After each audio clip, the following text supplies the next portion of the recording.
Assalamualaikum warahmatullahi wabarakatuh. Alhamdulillahirrabbilalamin. Wabihi nasta'in. Wa ala umuri dunya waddin.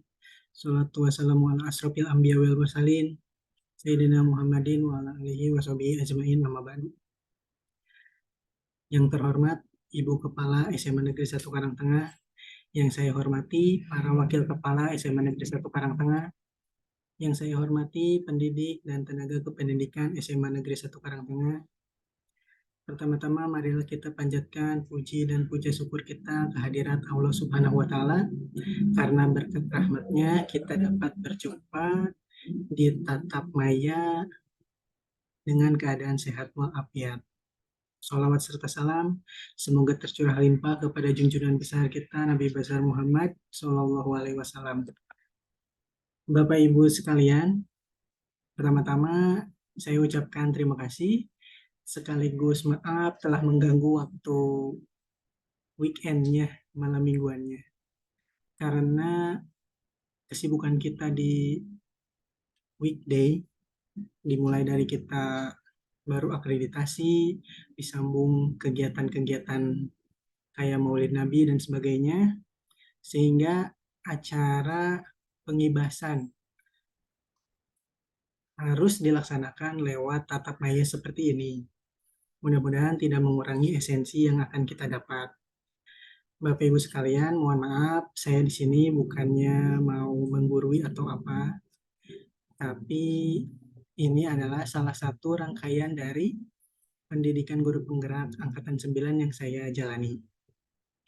Kemudian sekalian gitu sambil menyelam minum air, ini juga termasuk ke dalam program komunitas belajar kita, yaitu pengibasan atau desiminasi kegiatan-kegiatan peningkatan kompetensi yang dilakukan oleh masing-masing pendidik atau tenaga kependidikan di SMA Negeri 1 Karangtengah, yang mana harus mendesiminasikan hasil kegiatannya, mau baik dari MGMP atau mengikuti workshop-workshop atau pelatihan-pelatihan, diprogramkan dan dijadwalkan juga untuk melakukan desiminasi. Kebetulan saya kebagian jadwal pertama, begitu Bapak Ibu.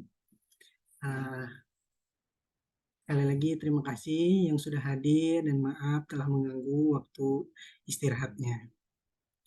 Bapak Ibu sekalian, kita mulai saja. Nah, desiminasi atau pengibasan modul 1.4 budaya positif. Ya, saya sendiri Irfan Puji Wijaya, CGP Angkatan 9 dari SMA Negeri 1 Karangtengah. Saya mengambil materi ini dari yang pengembangnya di sini ada Bapak Andri Nurahyani SPDMS. Dia Sasmita Rasaja MSC dan Dr. Mutri Ayu Wijayanti MPD. Baik, Bapak Ibu. Jadi pertama-tama ini ada pertanyaan pemantik. Silakan kalau mau dijawab lewat chat atau langsung. Yang pertama, apakah Bapak Ibu setuju dengan pernyataan di bawah ini? Yang pertama, hukum dapat mendisiplinkan anak. Yang kedua, pemberian hukuman dengan hal positif seperti membaca atau membersihkan halaman sekolah dapat meningkatkan disiplin anak. Yang ketiga, memberi penghargaan dapat meningkatkan motivasi belajar anak. Kira-kira Bapak dan Ibu setuju atau tidak? Baik, kita lanjut dulu ya Bapak Ibu. Jadi materi desiminasi dan pengibasan ini terdiri dari 6 topik pembahasan. Yang pertama, disiplin positif dan nilai-nilai kebajikan universal. Yang kedua, teori motivasi, hukuman dan penghargaan, dan restitusi. Yang ketiga, yaitu keyakinan kelas. Keempat, kebutuhan dasar manusia dan dunia berkualitas. Yang kelima, restitusi, yaitu 5 posisi kontrol. Keenam, restitusi segitiga restitusi. Baik, Bapak Ibu, kita masuk ke topik yang pertama, yaitu tentang disiplin positif dan nilai-nilai kebajikan universal. Jadi, budaya positif itu dimulai dari disiplin positif, kemudian akan menghasilkan lingkungan positif, dan di akhirnya itu, di yang tujuan akhirnya itu yaitu budaya positif yang ada di sekolah, seperti itu Bapak Ibu. Di sini ada kutipan dari Ki Hajar Dewantara tentang pemikiran beliau tentang konsepsi keteladanan sikap merdeka yang dicetak di cetakan kelima 2013 halaman 470. Di mana ada kemerdekaan, disitulah harus ada disiplin yang kuat. Sungguh pun disiplin itu bersifat self-disiplin, yaitu kita sendiri yang mewajibkan kita dengan sekeras-kerasnya, tetapi itu sama saja. Sebab, jikalau kita tidak cakap melakukan self-disiplin, wajiblah penguasa lain mendisiplinkan diri kita. Dan peraturan demikian itulah harus ada di dalam suasana yang merdeka. Begitu kutipan dari Ki Hajar Dewantara. Ada lagi tentang perubahan paradigma. Jadi, ini tuh kayak misalnya sebuah kasus, Bapak Ibu. Jadi, kegiatan kepalan tangan. Jadi, misalkan ada A dan B. A itu misalnya Bapak Ibu dan B itu teman Bapak Ibu. Jadi cobalah sobek, cari kertas kecil, kemudian tuliskan benda, sesuatu yang sangat berharga untuk Bapak dan Ibu. Kemudian letakkan di salah satu tangan, genggam yang kuat, sehingga membuat sebuah kepalan. Kemudian bayangkan teman Anda, misalnya si B, akan mencoba sekuat tenaga dengan berbagai cara untuk meminta Anda memberikan benda tersebut. Jadi yang di kepalan tangan itu mau diminta sama si B, teman Anda itu. B bisa membujuk itu mau dengan berbagai macam cara, mau mengancam, menghardik, merayu, menyuap, apa saja, agar Anda membuka kepalan tangan itu. Kira-kira yang terjadi bagaimana? Kemungkinan, bukan kemungkinan lagi sih, pasti ada dua versi jawaban. Yang pertama itu misalkan Anda itu dengan sukarela membuka telapak kepalan tangan Anda, dan yang kedua itu Anda tetap teguh, nggak mau dirayu, mau diancam, tetap tidak membuka kepalan tangan. Nah, pada kasus seperti itu, kira-kira yang menjadi pengontrolnya itu siapa kira-kira Bapak Ibu? Yang mengontrol tentu diri kita sendiri. Jadi kalau kita nggak mau buka ya tetap nggak mau diancam, mau dirayu, disuap, kalau tetap kita teguh pendirian tentang kontrol diri dari kita, itu tidak akan terjadi. Seperti itu Bapak Ibu. Nah ini tuh sama kayak perubahan paradigma di teori kontrol, yaitu ilusi kontrol. Jadi ilusi kontrol itu ada 4. Pertama itu ilusi guru mengontrol murid. Itu teh ilusi Bapak Ibu. Kemudian ilusi bahwa kritik dan membuat orang merasa bersalah dapat menguatkan karakter mereka. Kemudian ilusi bahwa semua penguatan positif, efektif, dan bermanfaat. Dan yang terakhir, ilusi bahwa orang dewasa seperti kita memilih hak untuk memaksa ke yang lebih muda, seperti itu. Contohnya, nah, contohnya ini ulah ilusi guru mengontrol murid. Jadi pada dasarnya kita itu tidak dapat memaksa murid untuk berbuat sesuatu jika murid tersebut tidak mau melakukannya. Misalnya kerjain tugas.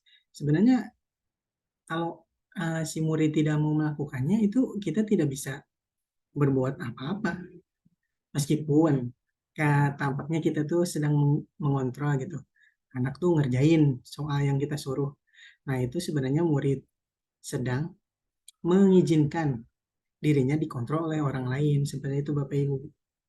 Nah, jadi itu tuh ilusi. Kita seperti mengontrol anak, tapi sebenarnya tidak. Itu cuma ilusi karena tidak ada yang dapat memaksa kita gitu untuk melakukan sesuatu hal.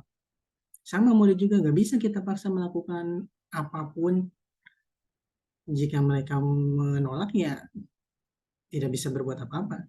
Tapi kesannya kenapa mereka kayak nurut, sebenarnya mereka yang membiarkan kita, membiarkan dirinya maksudnya untuk dikontrol oleh tanda kutip kita.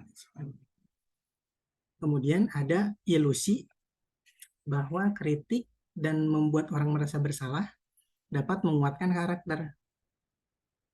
Jadi menggunakan kritik dan rasa bersalah untuk mengontrol murid, itu hanya menuju pada identitas yang gagal si murid itu. Karena kenapa? Jadi mereka itu malah bakal merasa buruk tentang diri mereka sendiri. Seperti itu Bapak Ibu. Jadi salah itu harus dikritik dengan tegas, dengan pedas, biar mereka kuat, karakternya kuat. Itu sebenarnya salah Bapak Ibu. Itu malah membuat si anak itu merasa rendah diri, buruk di mata kita sebagai guru atau orang tua karena kecewa gitu atas kelakuan mereka. Itu Bapak Ibu. Nah, ini ada contoh perubahan paradigma dari stimulus respon ke teori kontrol. Jadi, siapa sesungguhnya yang memiliki kontrol itu? Di sini ada contohnya. Tabel sebelah sini stimulus respon dan sebelah kanan teori kontrol. Jadi, misalnya yang pertama, di stimulus respon, kita mencoba mengubah orang agar berpandangan sama dengan kita. Nah, di teori kontrol itu, kita yang berusaha memahami pandangan orang lain tentang dunia. Jadi, jangan menyamaratakan gitu eh, pandangan orang lain dengan kita. Seperti itu kalau di teori kontrol. Kedua, stimulus respon yang perilaku buruk dilihat sebagai suatu kesalahan. Jadi kalau anak berbuat melakukan hal yang buruk itu langsung dijudge suatu kesalahan. Kalau di teori kontrol, semua perilaku itu memiliki tujuan. Jadi maksudnya meskipun misalkan ya anak berbuat buruk atau baik, itu teh pasti memiliki tujuan kalau kita mau mendengarkan mereka. Begitu Bapak Ibu. Nanti lebih jelasnya pasti ada di slide berikutnya ya. Lanjut dulu. Yang ketiga, orang lain bisa mengontrol diri kita. Tadi udah dibahas kan. Jadi tidak ada yang bisa mengontrol diri kita selain kita sendiri. Seperti itu. Selanjutnya, saya bisa mengontrol orang lain. Sama kayak yang tadi. Jadi kita itu tidak bisa mengontrol orang lain. Meskipun kelihatannya kita sedang mengontrol, sebenarnya yang dikontrol itu sedang mengizinkan aja dirinya dikontrol oleh orang lain. Bukan karena si A yang mengontrolnya seperti itu. Selanjutnya, pemaksaan ada pada saat bujukan gagal. Jadi maksudnya jika udah dibujuk tetap nggak nurut misalnya, pasti melakukan paksaan di stimulus respon. Kalau di teori kontrol itu, kita sebenarnya diharuskan itu berkolaborasi dan konsensus menciptakan pilihan-pilihan baru gitu. Jadi kalau dibujuk gagal, kita harusnya diganti aja, misalnya mau mainan mobil, bisa ya, bisa mobilnya itu terlalu mahal. Jadi kita itu harus berkolaborasi. Ya, contohnya emang sama anak gitu. Jadi misalnya diganti, ini aja ya, pistol ya yang ini atau mau mobil yang ini tapi harganya tanda kutip lebih murah gitu. Jadi si anak itu bakal lebih apa namanya nurut karena merasa mereka masih memegang kontrol seperti itu Bapak Ibu. Kemudian yang terakhir model berpikir menang atau kalah. Di teori kontrol itu model berpikirnya itu adalah menang-menang. Berikut ini adalah peta konsep dari disiplin positif yang terdiri dari teori kontrol atau teori pilihan dari Dr. William Glasser. Jadi di sini sebenarnya semuanya itu apa namanya ya saling berkaitan teori kontrol ini dengan topik-topik yang akan kita bahas sampai akhir nanti ya Bapak Ibu. Jadi kita mulai di sini. Anda tidak bisa mengontrol orang lain, seperti tadi ya, hanya Anda yang bisa mengontrol diri Anda sendiri. Nah, ini makna disiplin nih sebenarnya Bapak Ibu. Jadi, belajar kontrol diri dengan menggali potensi kita agar tercapai tujuan mulia, yaitu sesuatu yang menjadikan seseorang yang kita inginkan berdasarkan nilai-nilai yang kita hargai. Kemudian, semua perilaku memiliki tujuan. Yang tadi, nah, itu berhubungan dengan materi tentang teori motivasi. Jadi teori motivasi itu ada 3. Yang pertama itu untuk menghindari hukuman, kedua mendapatkan imbalan, dan yang ketiga menghargai diri sendiri. Nah, teori motivasi itu sebenarnya dibagi 2. Ada motivasi yang bersifat ekstrinsik dan teori motivasi yang sifatnya intrinsik. Jadi nomor 1 dan 2 itu masuknya ke motivasi ekstrinsik karena datangnya dari luar. Jadi kalau kita mengerjakan sesuatu itu tujuannya itu hanya untuk menghindari hukuman atau ketidaknyamanan, itu berarti dari luar ekstrinsik. Atau mengerjakan sesuatu itu tujuannya karena ingin mendapat imbalan seperti itu masih masuknya ke motivasi ekstrinsik, maaf. Nah, yang nomor 3 baru itu yang lebih baik, itu yang baiknya itu adalah untuk menghargai diri sendiri. Itu datangnya kan dari diri sendiri, yaitu intrinsik. Ke bawahnya nilai-nilai kebajikan, dilanjutkan dengan keyakinan kelas. Nanti akan kita bahas lebih dalam. Jadi itu berkaitan. Yang ketiga, model berpikir menang-menang yang kayak tadi. Kemudian kolaborasi dan konsensus menciptakan pilihan-pilihan baru. Nah, di sini ada berkaitan dengan tema atau topik 5 posisi kontrol. 5 posisi kontrol kita sebagai guru gitu. Tapi ini bisa juga sih, bukan hanya di sekolah. Misalnya kita diterapkan ke anak kita. Ini bisa. Jadi ada 5. Yang pertama itu posisi kontrol penghukum, 2 pembuat merasa bersalah, ketiga teman, keempat pemantau, dan kelima manajer. Itu juga nyambung lagi ke bawahnya, ke topik segitiga restitusi. Segitiga restitusi kayak segitiga, jadi ada 3 langkah segitiga restitusi. Yang pertama menstabilkan identitas, kedua validasi kebutuhan, dan yang ketiga menanyakan keyakinan. Itu nyambung ke panahnya tuh ke keyakinan kelas. Nanti nyambung, nanti kita bahas ya lebih mendalam. Yang terakhir realitas, apa ini? Kita berbeda, kita berusaha memahami pandangan orang lain tentang dunia. Setiap orang memiliki gambaran berbeda. Itu masuk atau sama topik tentang 5 kebutuhan dasar manusia. Ada 5. Yang pertama bertahan hidup, penguasaan, kasih sayang dan rasa diterima, kesenangan dan kebebasan. Nah, kita masuk ke disiplin ya. Arti disiplin dan 3 motivasi perilaku yang tadi yang ada di peta konsep. Sekarang kita akan lebih perdalam lagi. Apa makna kata disiplin? Apa yang terlintas di pikiran Anda ketika mendengar kata disiplin? Disiplin dan hukuman apakah artinya sama atau berbeda? Dan mengapa? Akan kita bahas di sini. Jadi, disiplin itu berasal dari bahasa Latin, disiplina, yang berarti belajar. Makna asal dari kata ini berkonotasi dengan disiplin diri dari murid-muridnya Socrates dan Plato. Itu tokoh-tokoh zaman Yunani dulu. Itu Bapak Ibu. Disiplin diri membuat orang menggali potensi menuju sebuah tujuan, apa yang dihargai. Namun, sayangnya ya di budaya kita, jadi makna kata disiplin itu telah berubah. Jadi sesuatu yang dilakukan seseorang pada orang lain untuk mendapat kepatuhan. Jadi kecenderungannya itu adalah kata disiplin menjadi kata yang terdengar kurang nyaman. Jadi bukan dengan apa yang kita hargai atau pencapaian sesuatu tujuan mulia. Seperti itu. Kemudian ada nilai-nilai kebajikan universal. Nah, Bapak Ibu, nilai-nilai ini akan terpakai pada saat kita melakukan atau membuat keyakinan kelas bersama murid-murid kita. Nanti ada langkah-langkahnya. Nah, kita bahas dulu secara umumnya tentang ini. Jadi nilai-nilai kebajikan adalah sifat-sifat positif manusia yang merupakan tujuan mulia yang ingin dicapai setiap individu. Nilai-nilai tersebut bersifat universal dan lintas bahasa, suku, bangsa, agama, maupun latar belakang.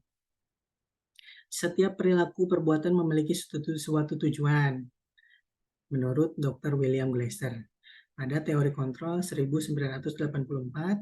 Kemudian dengan mengaitkan nilai-nilai kebajikan yang diyakini seseorang, maka motivasi intrinsiknya akan terbangun, sehingga menggerakkan motivasi dari dalam untuk dapat menciptakan tujuan mulia yang diinginkan. Diane Gosen 1998. Jadi nilai-nilai kebajikan universal itu ada banyak Bapak Ibu. Cuma saya ini memasukkan satu aja dulu, nanti kita tambah lagi. Jadi saya memasukkan nilai-nilai kebajikan yang ingin dicapai oleh setiap anak Indonesia yang kita kenal dengan profil pelajar Pancasila. Sesuai dengan kurikulum kita yang sekarang, kurikulum Merdeka. Ya, profil pelajar Pancasila itu terdiri dari 6 poin. Yang pertama, beriman, bertakwa kepada Tuhan Yang Maha Esa, dan berhak mulia, mandiri, bernalar kritis, berkebinekaan global, bergotong royong, dan kreatif. Tidak terasa kita masuk ke pembelajaran kedua, ke topik yang kedua tentang teori motivasi, hukuman dan penghargaan, serta restitusi. Ya tadi yang ada di peta konsep teori motivasi itu ada 3. Yang pertama untuk menghindari ketidaknyamanan atau hukuman, yang kedua untuk mendapatkan imbalan atau penghargaan dari orang lain. Nah, yang ketiga untuk menjadi orang yang mereka inginkan dan menghargai diri sendiri dengan nilai-nilai yang mereka percaya. Nah, ini yang ketiga ini adalah tujuan disiplin positif yang akan kita terapkan. Merdeka menurut Ki Hajar Dewantara adalah merdeka itu artinya tidak hanya terlepas dari perintah, akan tetapi juga cakap untuk memerintah diri sendiri. Jadi bukan hanya merdeka terlepas nggak di perintah-perintah orang lain gitu, tetapi harus pintar juga untuk memerintah diri sendiri. Kemudian restitusi. Restitusi adalah proses menciptakan kondisi bagi murid untuk memperbaiki kesalahan mereka sehingga mereka bisa kembali pada kelompok mereka dengan karakter yang lebih kuat. Maksudnya, karena kan biasanya kalau anak melakukan kesalahan atau melanggar peraturan, kita tuh suka gemes ya, langsung memarahin aja. Kamu salah, kamu nggak ngerjain tugas, kenapa kamu kesiangan, dan lain sebagainya. Nah, dengan restitusi itu, kita itu nggak langsung ngejudge gitu, tapi ada langkah-langkah yang bisa kita lakukan sehingga itu mereka yang tanda kutip bermasalah itu bisa dikembalikan lagi ke kelompok yang anak yang tidak bermasalah dengan karakter yang lebih kuat dan lebih baik lagi. Jadi restitusi juga merupakan proses kolaboratif yang mengajarkan murid untuk mencari solusi untuk masalah mereka. Nah, di sini jadi restitusi itu mengajak murid itu mencari solusi masalah mereka sendiri gitu dengan bimbingan kita dan membantu murid berpikir tentang orang seperti apa yang mereka inginkan. Jadi tujuan mereka itu ingin jadi seperti apa sih, seperti itu. Dan bagaimana mereka harus memperlakukan orang lain. 9 ciri-ciri restitusi. Ciri-ciri kalau kita udah melakukan restitusi ya seperti itu. Yang pertama, restitusi itu bukan untuk menebus kesalahan, namun untuk belajar dari kesalahan, bukan menebus, tapi belajar dari kesalahan. Kedua, memperbaiki hubungan. Ketiga, restitusi itu berupa tawaran, bukannya paksaan. Keempat, restitusi menuntun untuk melihat ke dalam diri. Kelima, restitusi mencari kebutuhan dasar yang mendasari tindakan. Keenam, restitusi diri adalah cara yang paling baik. 7, restitusi fokus pada karakter, bukan tindakan. Yang ke-8, restitusi fokus pada solusi. Dan yang ke-9, restitusi mengembalikan murid yang berbuat salah pada kelompoknya. Itu Bapak Ibu. Tidak terasa kita lanjut ke topik ketiga tentang keyakinan kelas. Keyakinan kelas, hukuman dan penghargaan. Mengapa sih tidak peraturan saja? Mengapa harus keyakinan kelas? Itu pertanyaan pemantiknya. Jadi ini ada 3 contoh.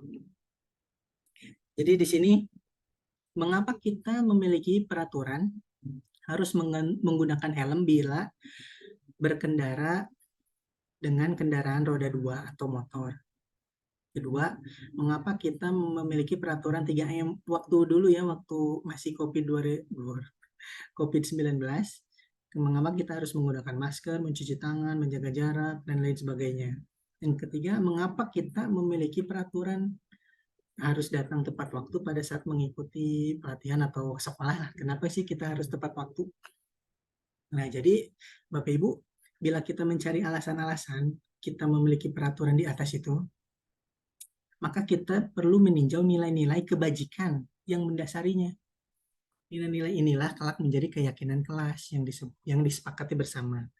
Nilai-nilai kebajikan ini telah dibahas di modul 1.2.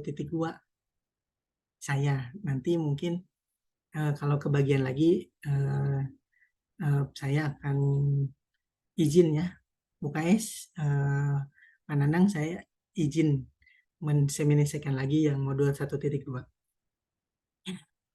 Yang akhirnya menjadi turunan peraturan-peraturan sekolah. Di setiap kelas pun murid diajak bercurah pendapat. Nah, ini keyakinan kelas itu beda dengan peraturan. Kalau peraturan mah biasanya satu arah. Misalnya jadi yang bikin tuh guru misalnya di kelas tuh. Si murid itu jadi kesannya terpaksa mengikuti peraturan karena satu arah itu. Nah, kalau keyakinan kelas itu jadi bisa dua arah karena si murid itu diajak berdiskusi dan membuat keyakinan kelasnya bersama-sama seperti itu. Jadi jawaban yang tadi yang atas yang 3 itu, mengapa sih menggunakan helm? Nah, nilai kebajikan keyakinan apa sih yang dituju pakai helm itu? Yang pasti kan keselamatan. Demi keselamatan kan. Jadi itu keyakinan dari diri sendiri dan keamanan seperti itu. Kedua, kenapa menerapkan 3M? Sama keamanan karena kita gak mau tertular. Kedua juga kesehatan kan itu. Kebajikannya itu kesehatan. Keyakinan yang kita tuju itu adalah kesehatan. Yang ketiga itu mengapa kita datang tepat waktu. Nilai kebajikan atau keyakinan yang dituju itu adalah bertanggung jawab dan menghormati orang lain. Jadi masa orang lain disuruh menunggu gitu. Jadi kita harus tepat waktu.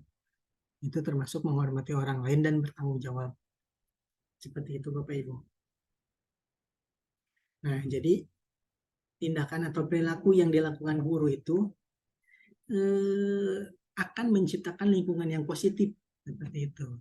Kemudian dengan keyakinan kelas dan nilai-nilai kebajikan itu diharapkan dapat menjadi suatu budaya yang positif di sekolah.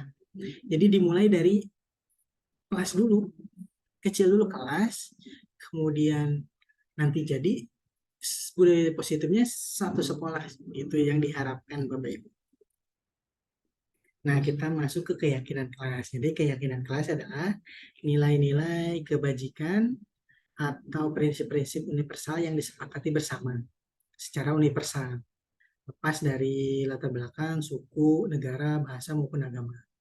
Menurut Gosen, suatu keyakinan akan lebih memotivasi seorang dari dalam. Gitu. Kalau dengan keyakinan itu, jadi motivasi yang timbul itu motivasi intrinsik. Kalau peraturan itu pastinya ekstrinsik, karena kita terpaksa mengikuti peraturan. Kalau keyakinan itu karena kita bareng berkolaborasi membuatnya itu, jadi anak itu merasa ikut andil seperti itu untuk menyepakati suatu keyakinan yang dibuat. Itu Bapak Ibu. Nah, ini strategi pembentukan keyakinan kelas. Jadi keyakinan kelas itu bersifatnya itu abstrak Bapak Ibu. Nah, kalau peraturan itu lebih rinci dan konkret.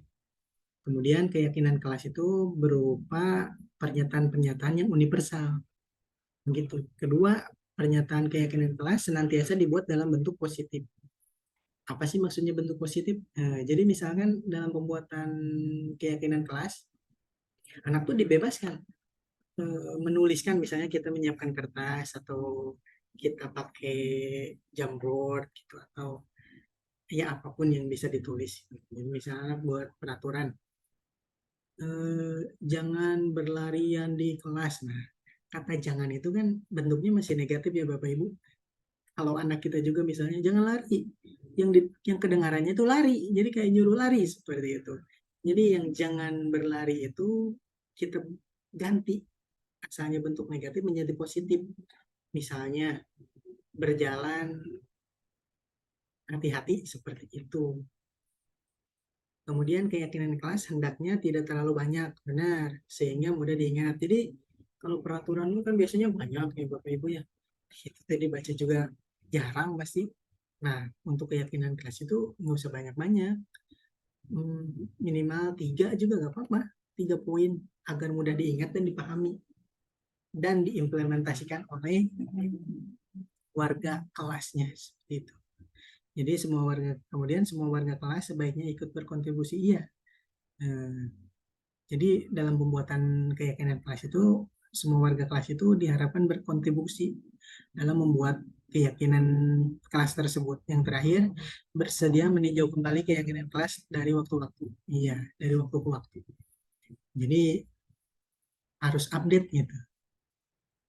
Keyakinan kelas itu kalau sekiranya udah nggak masuk gitu pada zamannya, itu bisa direvisi atau diganti seperti itu. Jadi harus ditinjau jika dari waktu ke waktu gitu masih relevan nggak keyakinan kelas yang ada di kelas tersebut, gitu Bapak Ibu.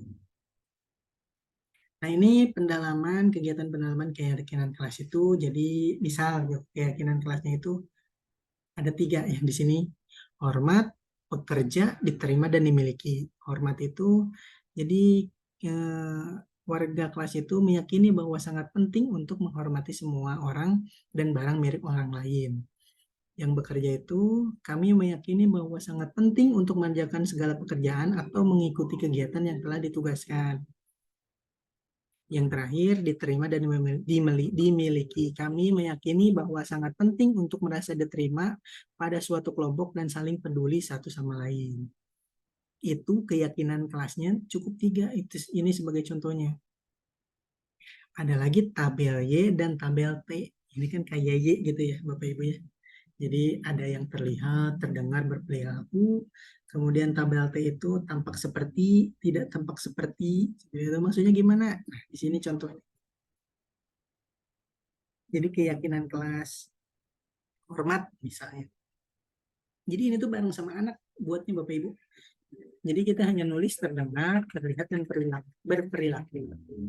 Jadi ini ada contohnya, satu orang berbicara, yuk saya bantu, terdengarnya. Terlihatnya gimana? Berempati terhadap perasaan orang lain. Perilakunya gimana? Tersenyum ramah. Seperti itu. Kedua. Kita bisa selesaikan ini bersama, terdengar. Terlihatnya memegang barang milik orang lain hanya dengan izin, terlihatnya ya Bapak Ibu. Kemudian berperilakunya memberi salam, hormat, berjabat tangan, melakukan dan lain sebagainya, seperti itu. Kemudian yang tabel T ini ya, yang sampingnya tampak seperti, tidak tampak seperti, keyakinan kelas hormat dulu ya. Jadi tampak seperti datang tepat waktu, tidak tampaknya berarti sering hadir terlambat. Tampak seperti menyapa teman dan guru setiap hari. Tidak tampaknya itu tak acuh kepada teman dan guru, dan lain sebagainya. Ini harusnya ditutup sebenarnya. Ini latihan gitu. Jadi ini bedanya peraturan dengan keyakinan kelas. Nah, kalau peraturan itu kan selalu kembalikan buku ke tempatnya, panjang kan. Kalau keyakinan kelas itu cukup tanggung jawab, seperti itu, Bapak Ibu. Tapi mencakup si peraturan tadi.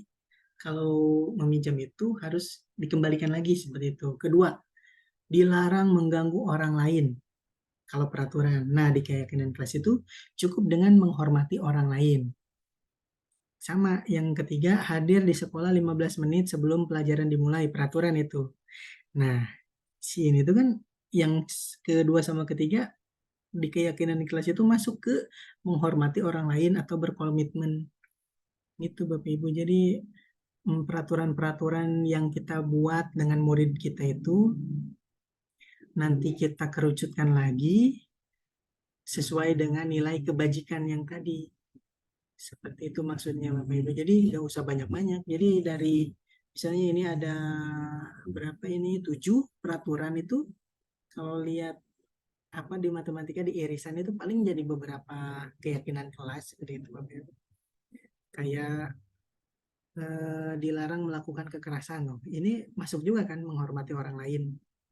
Nah, jadi 3 poin itu udah masuk ke satu keyakinan kelas.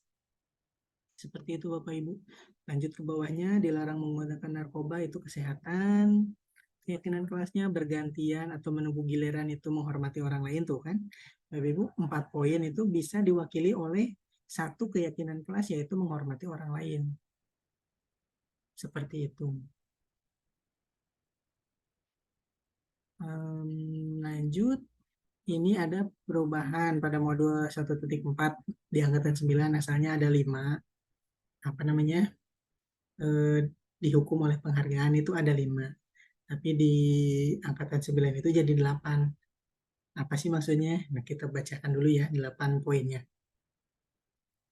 Pertama, pengaruh jangka pendek dan jangka panjang.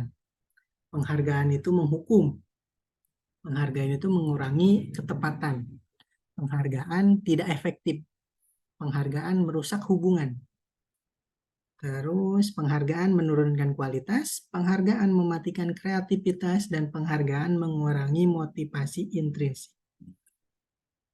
Nah ini contohnya, misalkan ya Bapak Ibu ya, dihukum oleh penghargaan. Jadi penghargaan itu pengarahnya itu jangka pendek, ada jangka pendek dan jangka panjang. Penghargaan berlaku untuk mendapatkan seseorang melakukan sesuatu dalam jangka waktu yang pendek. Jadi dengan penghargaan itu sebenarnya seseorang melakukan sesuatu karena penghargaan itu hanya jangkanya itu pendek, Bapak Ibu. Kemudian jika kita menggunakan penghargaan lagi dan lagi, maka orang tersebut akan bergantung pada penghargaan serta sehingga kehilangan motivasi dari dalam dirinya. Jadi kalau kita terus-terusan tuh misalnya kalau ngerjain soal matematika dari Bapak, Bapak kasih 5.000 misalnya. Jadi kalau terus-terusan kasih 5.000, 5.000, 5.000, itu kan jadi si anak itu akan jadi bergantung pada penghargaan. Jadi kalau nggak ada itu misalnya hadiah yang kasih 1.000, jadi dia tuh jadi kehilangan motivasi dari dalam dirinya. Seperti itu. Kemudian yang ketiga, jika kita mendapatkan penghargaan untuk melakukan sesuatu yang baik, maka selain kita senantiasa berharap mendapat penghargaan tersebut lagi, kita pun menjadi tidak menyadari tindakan baik yang kita lakukan. Ya, jadi misalnya kita melakukan suatu hal yang baik, tapi karena kita terus mendapatkan penghargaan pada saat kita melakukan apa namanya kebaikan lagi itu kita itu jadi nggak sadar kita tuh udah melakukan kebaikan malah kita tuh ya terpaku sama penghargaan itu teh jadi dihukum oleh penghargaan itu maksudnya gitu Bapak Ibu. Yang kedua itu penghargaan merusak hubungan. Maksudnya jadi ketika seorang diberi penghargaan atau dipuji di depan orang banyak maka yang lain akan merasa iri. Nah, misalnya saya itu memuji, wah Bu Melda pinter, ngajarnya jago di depan guru lain. Dan itu pasti ada yang timbul iri. Saya juga udah bisa seperti itu. Jadi merusak hubungan itu seperti itu Bapak Ibu. Kemudian, jika seorang guru sering memberikan penghargaan kepada murid-muridnya, besar kemungkinan murid-muridnya termotivasi hanya untuk menyenangkan guru. Mereka tidak akan bersikap jujur kepada guru tersebut. Benar, karena sering dikasih penghargaan, murid-murid itu hanya, ah, kami seneng weh si bapak teh gitu. Jadi, untuk jujur, jadi nggak jujur lagi kepada kita. Kemudian, penghargaan menciptakan persaingan di kelas. Benar, jika persaingannya nggak sehat gitu Bapak Ibu. Karena dengan penghargaan itu jadi nggak sehat. Kita kan sekarang kurikulum mereka tuh malah nggak fokus ke itu ya. Udah nggak ada lagi sebenarnya rankingan seperti itu. Karena dengan persaingan itu malah menciptakan kecemasan. Jadi meskipun misalnya anak itu ranking 2, dia itu padahal bagus ya Bapak Ibu ya, 2 itu kalau di rankingnya.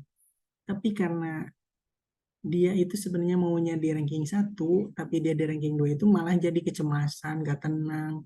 Ya pokoknya jadi kurang baik lah sebenarnya rankingan itu. Yang terakhir, mereka yang percaya bahwa mereka tidak memiliki kesempatan untuk mendapat penghargaan akan berhenti mencoba. Nah, ini juga sama. Terus yang dikasih penghargaan tuh yang berani ke depan. Padahal kan setiap anak itu beda. Yang berani tampil, ada yang tukang mengkonsep, ada yang tukang maju paling depan seperti itu. Jadi tetap kan yang kelihatannya yang maju ke depan. Si yang bikin konsep itu, ah, orang mah tadi dikasih hadiah gitu. Jadi si anak yang si tukang konsep itu malah jadi akan berhenti mencoba karena males nggak dapat penghargaan terus atau nggak dipuji terus oleh gurunya. Seperti itu Bapak Ibu, contoh dihukum oleh penghargaan. Nah, ini harusnya ditutup. Nah, ini ada contoh tindakan guru. Jadi ini harusnya ditutup nih, hukuman atau konsekuensi. Nah, ini udah ada jawabannya ya Bapak ya. Mencatat 100 kali di dalam buku, saya tidak akan terlambat lagi karena terlambat ke sekolah. Nah, itu termasuk hukuman atau konsekuensi? Hukuman. Ya, harusnya ditutup. Lari mengelilingi lapang basket 2 kali karena terlambat ke sekolah. Konsekuensi atau hukuman? Hukuman. Kita lihat yang konsekuensi, mengganti kertas tugas teman yang telah dicoret-coret, itu konsekuensi. Membersihkan tumpahan air karena tersenggol misalnya, itu adalah contoh konsekuensi. Murid disuruh mengenakan sepatu seharian di sekolah karena tidak mengenakan sepatu hitam, itu hukuman. Seperti itu Bapak Ibu. Ini contoh harusnya ditutup buat latihan. Nanti kita latihan lagi ya. Nah, ini perbedaan hukuman dan konsekuensi. Jadi hukuman itu sikap apa namanya, cenderungnya ke negatif ya Bapak Ibu ya. Nah, kalau konsekuensi itu bisa negatif, bisa positif, tapi sebenarnya lebih ke positif karena konsekuensi itu biasanya si anak itu udah tahu konsekuensinya. Jika misalnya melakukan sesuatu itu ada konsekuensinya, jadi mereka bakal lebih senang daripada dihukum sebenarnya Bapak Ibu. Di sini ada contohnya perbedaan hukuman dan konsekuensi. Pertama, sesuatu yang menyakitkan harus terjadi. Sesuatu harus terjadi. Membuat anak sakit fisik maupun hati untuk jangka waktu lama. Iya, kalau hukuman itu lama gitu. Kesalnya lama weh. Saya juga punya cerita nih Bapak Ibu. Adik saya kan di pesantren waktu SMP tuh. Jadi dia cerita ada seorang guru yang ya mungkin emang tugasnya itu ya Bapak Ibu sebagai keamanan gitu. Jadi mun kasar mun Sunda nama galak gitu. Jadi si anak itu jadi ada dendamnya itu lama banget. Jadi untuk kaup ningali motor si guru eta soekeun bannya coknya nah, kayak gitu. Jadi kalau hukuman itu jangka waktunya itu lama. Kalau konsekuensi itu emang si anak itu tetap tidak nyaman, tapi waktunya hanya pendek karena mereka juga pasti menyadari kan sebenarnya kenapa mereka dikasih konsekuensi ini karena kesalahan mereka dan kesepakatan mereka juga seperti itu. Anak jadi membenci kedisiplinan kalau hukuman, kalau konsekuensi jadi anak menghargai disiplin, menghargai.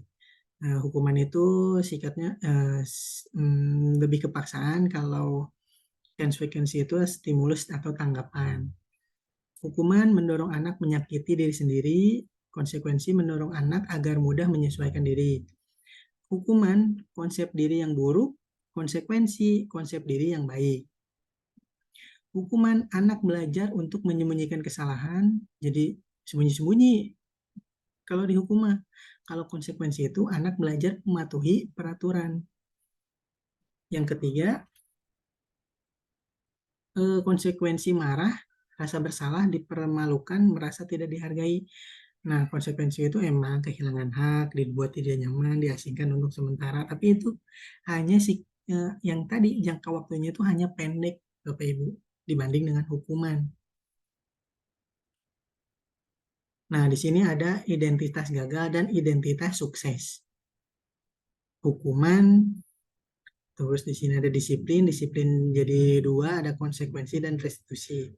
Contohnya, jika hukuman itu sesuatu yang menyakiti harus terjadi, yang tadi kalau konsekuensi itu sesuatu harus terjadi, nah di restitusi itu merupakan pilihan. Jadi si anak itu diajak memilih, Bapak Ibu. Kemudian tidak nyaman. Tidak nyaman untuk murid atau anak untuk jangka waktu panjang. Kalau hukuman konsekuensi itu tidak nyaman, cuman jangka waktunya pendek.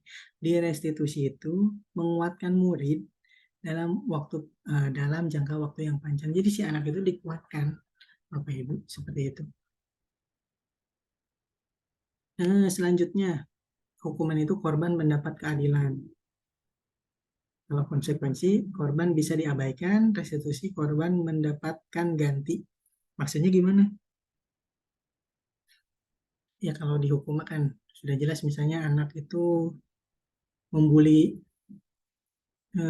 apa namanya, membuli temennya misalnya dengan mencoret-coret buku, tas dan lain sebagainya, itu si korban yang kena bulian itu mendapat keadilan. Di konsekuensi kok ini bisa diabaikan, eh, jadi tanda kutip diabaikan itu maksudnya kalau di konsekuensi itu lebih ke si pelakunya yang langsung kena konsekuensi kayak gitu. Jadi tanpa melihat si korbannya. Nah, di restitusi korban mendapat ganti. Kenapa? Karena si pelakunya itu diajak dulu berdialog, mencari solusi bersama-sama. Kemudian ditanya, kira-kira gimana nih si korban, misalnya gitu. Anak yang bukunya kamu sobek, kira-kira harus digimanain seperti itu. Jadi si pelaku itu akan mengganti misalnya kayak gitu. Kemudian murid atau anak akan tersakiti kalau hukuman, kalau konsekuensi itu murid atau anak dibuat tidak nyaman, kalau di restitusi anak mendapat penguatan gitu. Jadi sebenarnya intinya ya Bapak Ibu, identitas gagal dan sukses itu, yang hukuman itu sikap sifatnya itu negatif, kalau konsekuensi itu netral, dan restitusi itu positif. Jadi sebenarnya eh, yang paling bagus yang harus kita terapkan itu adalah restitusi, atau minimal konsekuensi aja. Jadi jangan lagi kita pakai hukuman seperti itu Bapak Ibu. Minimal konsekuensi aja. Baiknya restitusi. Seperti itu. Tidak kerasa ini kita masuk ke pembelajaran yang keempat tentang kebutuhan dasar manusia. Jadi ada 5 kebutuhan dasar manusia itu. Yang pertama, bertahan hidup. Kedua, kasih sayang dan rasa diterima. Ketiga, penguasaan. Keempat, kebebasan. Dan kelima, kesenangan. Yang pertama itu bertahan hidup. Bertahan hidup itu lebih ke sikapnya ke fisiologis. Fisiologis itu seperti butuh makan, butuh tempat berlindung, rumah, baju, dan lain sebagainya. Kemudian kalau kasih sayang dan rasa diterima itu lebih ke psikologis. Jadi rasa ingin diterima di masyarakat, disayang oleh keluarga, teman, pimpinan, dan lain sebagainya.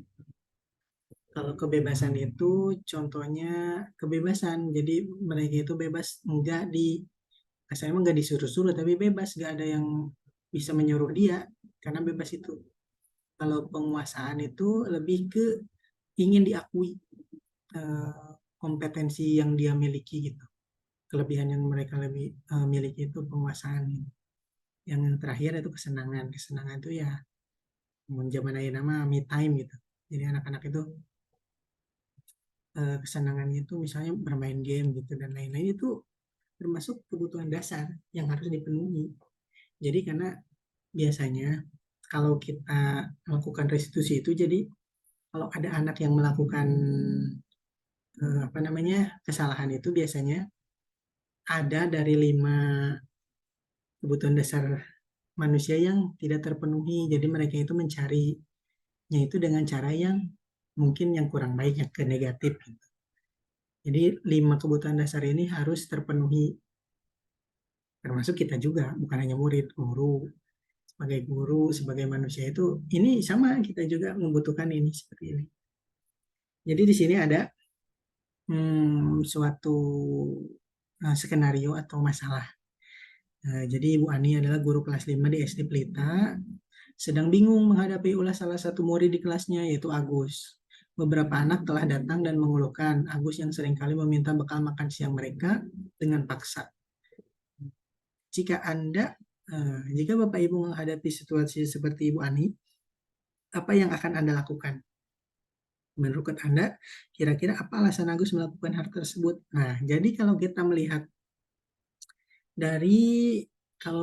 melihatnya dari 5 kebutuhan dasar manusia itu, jawabannya seperti ini, Bapak Ibu. Jadi dalam konteks penerapan disiplin positif, ya jadi sebaiknya kita, ini di sini Ibu Ani ya, kita itu harus mencari tahu dulu alasan Agus melakukan tindakan tersebut.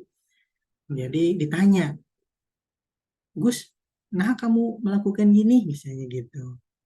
Tapi pelan-pelan deh ya Bapak Ibu ya. Apabila jawaban Agus karena ia lapar dan orang tuanya tidak membawakan bekal makan siang,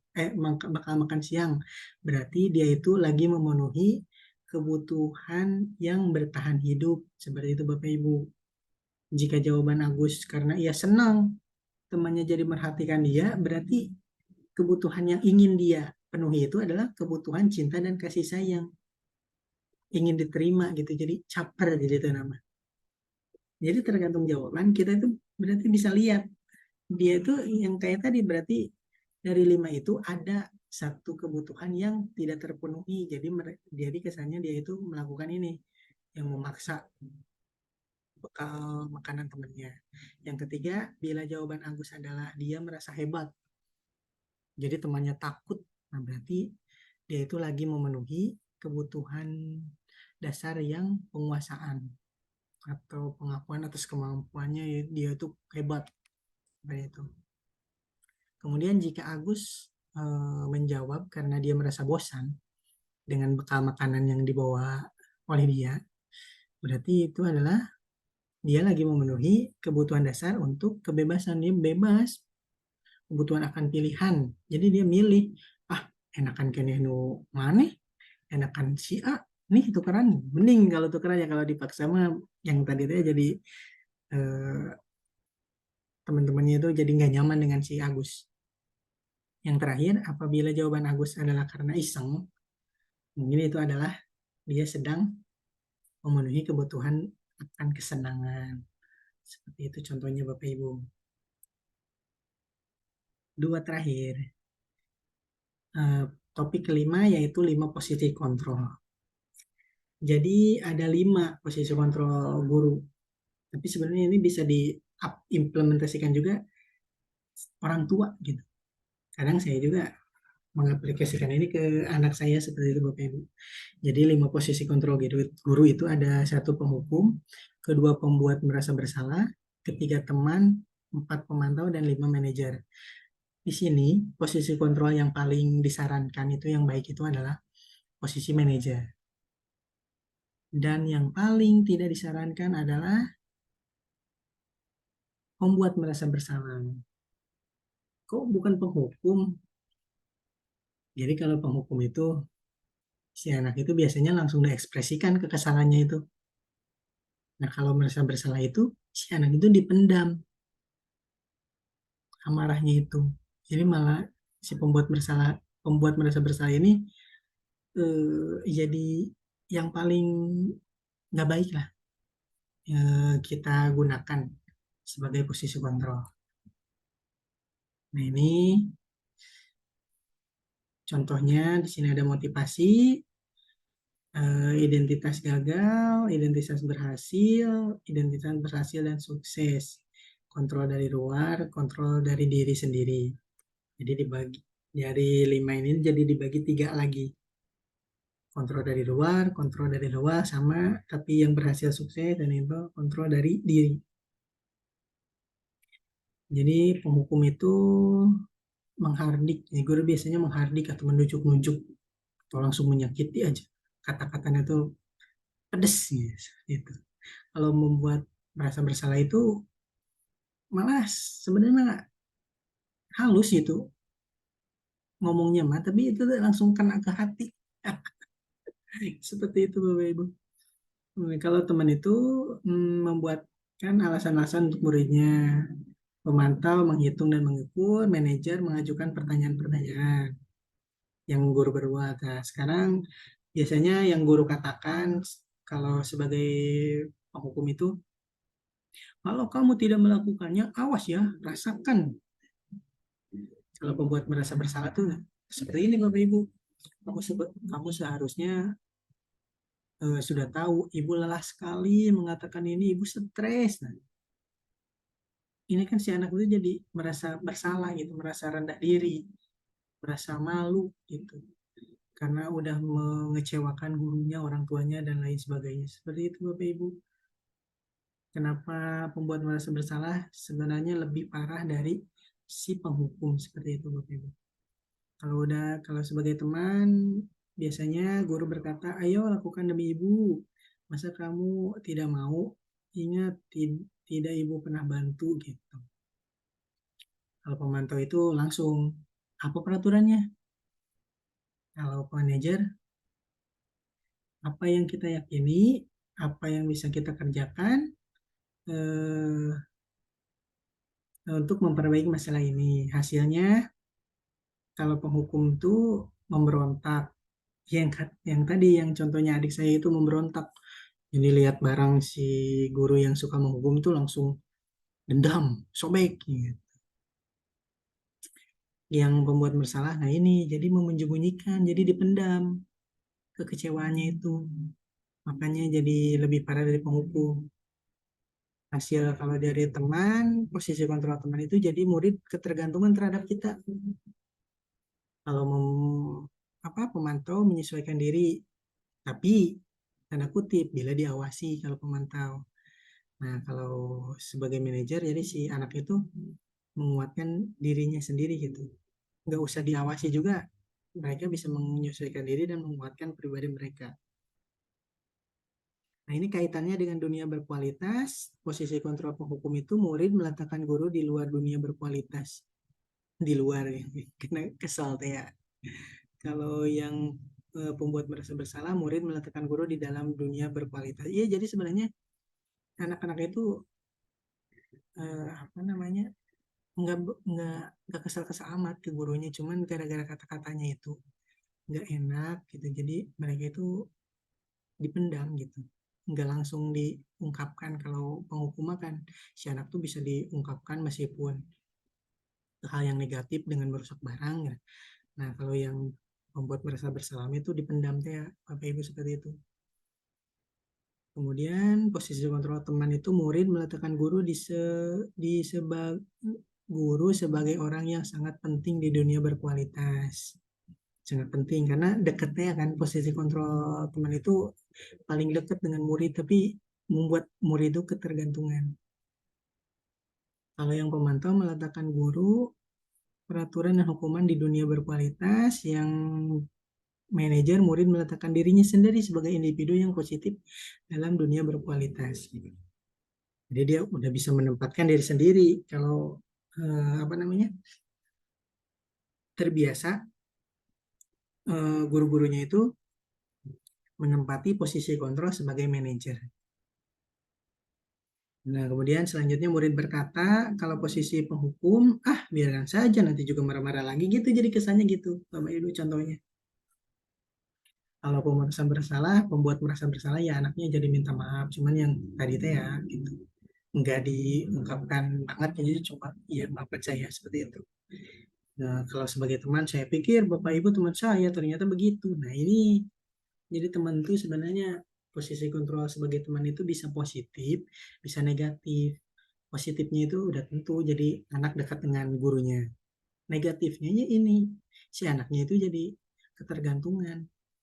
Jadi misalnya si bapak atau ibu gurunya tidak membantu dia lagi itu, mereka itu jadi kecewa. Jadi sebenarnya teman itu kurang baik juga. Jadi minimal itu pemantau atau manajer seperti itu Bapak Ibu.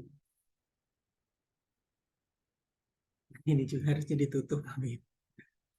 Jadi pernyataan bacaan siapa yang mengatakan gitu. Nah, anggap jangan lihat di sini ya. Ini dulu aja Bapak Ibu. Saya kecewa sekali dengan kamu, kata-kata gurunya gitu. Berarti itu adalah sikap yang posisi kontrol pembuat merasa bersalah. Kemudian kamu tidak pernah benar melakukannya. Penghukum, ayo lakukan demi ibu atau bapak. Berarti sebagai teman. Apakah kamu mau mendapat stiker bintang hari ini? Ditanya kalau pemantau itu. Kalau manajer, bukan manajer. Bagaimana kamu bisa menyelesaikan masalah ini? Nah, kalau ditanya seperti ini berarti yang ngomongnya itu adalah posisi kontrol manajer. Dan yang terakhir, kamu selalu yang paling terakhir. Itu adalah sebagai penghukum. Nah, sekarang di manakah posisi saya? Posisi kontrol kita di rumah dan di tempat kerja Bapak Ibu. Kalau saya di rumah hmm, masih belum itu sih kalau sebagai manajer itu ke anaknya Bapak Ibu. Jadi kayaknya di pemantau deh. Kalau di tempat kerja lagi berusaha ke manajer tapi sama nih kayaknya di pemantau. Gitu. Nah, ini topik yang terakhir tentang segitiga restitusi yang tadi Bapak Ibu. Jadi segitiga restitusi itu ada 3 langkah. Yang pertama menstabilkan identitas, kedua validasi kebutuhan, dan yang ketiga menanyakan keyakinan. Jadi maksud menstabilkan identitas itu jadi yang tadi kata saya, jadi anak itu kalau berbuat salah jangan langsung dijudge. Kamu gitu sih, kamu kok datang telat sih dan lain sebagainya. Jadi kalaupun telat itu kita menstabilkan dulu emosi dia gitu. Mungkin telat tuh gelut lah sama orang tuanya, maksudnya berantem dulu sama orang tuanya dan lain sebagainya. Dan di sini ada contohnya dalam menstabilkan identitas. Setiap orang pasti pernah melakukan kesalahan. Kamu bukan satu-satunya yang pernah melakukan ini. Jadi gitu ya Bapak Ibu ya. Kalau validasi kebutuhan itu, contohnya, kamu tentu punya alasan mengapa kamu melakukan ini. Jadi gitu. Jadi nggak dijudge. Kita diajak berdialog. Adakah cara yang lebih efektif untuk mendapatkan yang kamu butuhkan? Ini yang misalnya yang tadi kasus si Agus. Kira-kira apa sih cara mendapatkan keinginan kamu yang lebih efektif gitu, yang nggak merugikan orang lain itu fungsi segitiga restitusi.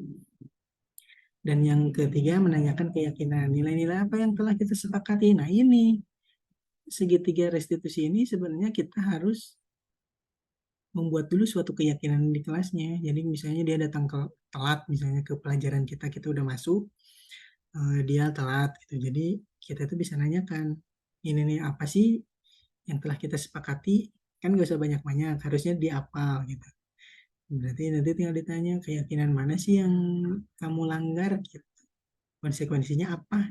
Baru ke konsekuensi bukan hukuman Bapak Ibu. Nah, ini dalam menstabilkan identitas itu untuk membuat anak yang merasa gagal, karena berbuat salah menjadi positif terhadap dirinya. Guru itu berkata, berbuat salah itu hal yang manusiawi, tidak ada manusia yang sempurna. Bapak Ibu juga berbuat salah, ini contohnya ya Bapak Ibu. Kita masih bisa menyelesaikan permasalahan ini. Bapak atau Ibu tidak tertarik untuk mencari tahu siapa yang benar, siapa yang salah. Dalam menstabilkan identitas, ini contohnya. Bapak Ibu lebih tertarik untuk menyelesaikan masalah kalau kamu menyalahkan dirimu sendiri terus-menerus, apakah kamu bersikap baik pada dirimu sendiri? Ini contoh yang bisa kita sebagai guru katakan untuk menstabilkan identitas anak dulu yang berbuat salah, misalnya Bapak Ibu. Yang kedua, validasi kebutuhan itu membantu siswa mengenali basic need atau kebutuhan yang ingin dipenuhi ketika melakukan kesalahan. Jadi pada dasarnya setiap tindakan manusia itu ada tujuannya, yaitu memenuhi kebutuhan dasarnya, basic need gitu. Baik itu kekuasaan, kebebasan, kasih sayang, bertahan hidup, seperti itu. Jadi kita bisa berkata seperti ini, kamu bisa saja melakukan hal yang berlebih buruk, tapi kamu tidak melakukannya kan? Kamu pasti punya alasan mengapa melakukannya. Jadi ditanya gitu. Kamu pasti punya alasan kenapa kamu kesiangan, misalnya kayak gitu. Apa yang penting bagi kamu? Kemudian apa kamu boleh tetap berusaha menjaga sikap itu, tetapi tambahkan sikap yang lain yang baru gitu. Jadi pelan-pelan lah gitu intinya mah. Anak juga pasti lebih lebih apa namanya? Lebih nyaman kalau misalnya kita nggak langsung menjudge, tapi kita diajak berdialog, pasti anak lebih nyaman. Karena di guru penggerak juga saya udah pernah membuat skenario apa namanya segitiga restitusi, dan ya mulailah sedikit-sedikit kita terapkan itu segitiga restitusi ini. Yang terakhir, apakah kamu bisa melakukan dengan lebih baik besok? Itu jadi nggak dijudge gitu, diajak ngobrol. Seperti itu, ini contoh Bapak Ibu, bisa dikembangkan lagi. Yang terakhir, menanyakan keyakinan. Jadi anak melihat kesalahannya dihubungkan dengan norma sosial, nilai-nilai yang didasari, manusia berinteraksi dengan orang lain. Ya, jadi dihubungkan dengan norma sosial dia gitu, ditanya keyakinan yang dia punya nggak lakukan seperti itu. Jadi guru ini contohnya, guru bisa berkata apa nilai yang kita percaya di kelas atau sekolah. Ini yang tadi keyakinan kelas apa yang telah kamu langgar, bisa nilai universal apa yang telah kita sepakati, nilainya keyakinan kelas yang ideal itu seperti apa sih, gitu diajak ngobrol seperti itu. Jadi mereka bisa membayangkan kelas idealnya itu seperti apa, harus gimana. Jadi dari mereka, bukan dari kita. Itu biasanya lebih ngena ke hati. Jadi itu Bapak Ibu. Nah ini ada contoh intervensi 30 detik. Ini maksudnya contoh kalau nggak melakukan segitiga restitusi, misalnya panjang, ini adalah minimal gitu. Intervensi yang non konfrontasi gitu, nggak langsung gitu, cuma langsung di kata-kata aja. Jadi ini misalnya, apa kamu ingin berbuat lebih baik? Apakah saat ini kamu sedang menjadi orang yang sedang kamu inginkan? Ini kan terjadi komunikasi gitu. Tidak Pak, misalnya, maaf saya kesiangan, saya tidak mau menjadi orang yang seperti itu. Itu maksud intervensi 30 detik ini tuh. Kemudian apakah wajar membuat kesalahan? Bisakah kita memperbaikinya gitu? Jadi wajar nggak sih kamu telat ini sejam misalnya? Bisakah diperbaiki? Gitu. Jadi enggak kamu masuk di luar. Ini benar, anak itu biasanya bakal jadi lebih merasa apa namanya diajak gitu, diakui. Itu Bapak Ibu. Ya ini ada dan lain sebagainya. Kapan kamu siap untuk mulai? Peraturannya apa? Sepertinya kamu punya masalah, bisa Bapak atau Ibu bantu. Nah seperti itu. Nah, Alhamdulillah, keenam topik telah selesai telah saya sampaikan. Nah, sekarang ini ada refleksi. Mungkin karena ini udah terlalu malam ya Bapak Ibu, mungkin nanti eh, refleksinya boleh ditulis di Google Form ya. Nanti saya siapkan dan saya share di grup sekolah ya Bapak Ibu. Jadi refleksinya itu adalah ada tiga. Yang pertama perasaan saat ini adalah, jadi perasaan Bapak Ibu setelah mengetahui keenam topik ini, perasaan Bapak Ibu gimana? Tercerahkan misalnya, atau senang dan lain sebagainya. Kemudian yang kedua, setelah mengikuti materi pengibasan pada hari ini, saya jadi paham apa misalnya, jadi paham kita harus melakukan keyakinan kelas seperti itu. Kemudian target saya selanjutnya adalah mau melakukan keyakinan kelas seperti itu Bapak Ibu. Terima kasih atas kesempatannya, terima kasih Bu KS, terima kasih Pak Nandang telah memberi kesempatan. Kalau boleh, kalau dikasih waktu lagi, mungkin nanti ditatap muka ya Bapak Ibu ya, nggak malam seperti hari ini. Oke, saya akhiri. Mohon maaf jika ada salah kata. Hmm, saya ucapkan wassalamualaikum warahmatullahi wabarakatuh.